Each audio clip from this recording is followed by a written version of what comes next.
Did you actually push your child with anxiety or OCD too far? You're not alone. And I want to talk about how this does happen. Because as a parent raising a child with anxiety or OCD, we want to find that sweet spot where we are not over accommodating their anxiety or OCD to the point where we're coddling them and cocooning them from handling discomfort. But we don't want to throw them off the cliff, throw them in the deep end before they can swim. And sometimes we're going to miss the mark. And I recently missed the mark and it did not go well. I could actually see it happening as I was doing it, but I wanted to stay consistent. And I pushed my child too far.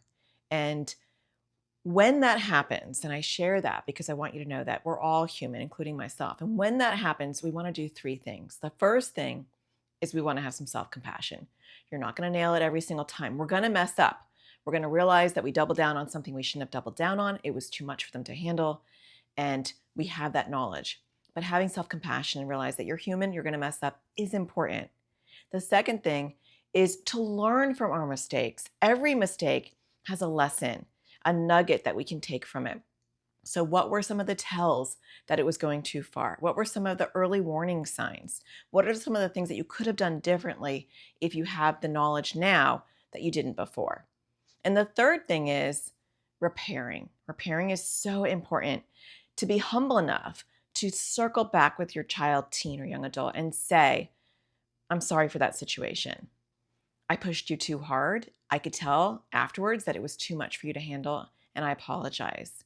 I want to help support you, and I realized in that moment that wasn't being supportive. Don't do that in the moment or right after the moment. Let the dust settle, maybe circle back a few days or a week later, but repairing that can be so important as well. I do offer a lot of guidance and support from my own life, from my clinical experience to support you raising a child with anxiety or OCD. You can check out my newsletter. I send it out every single week. Join my newsletter at natashadaniels.com/newsletter, and I'll offer you some support as well.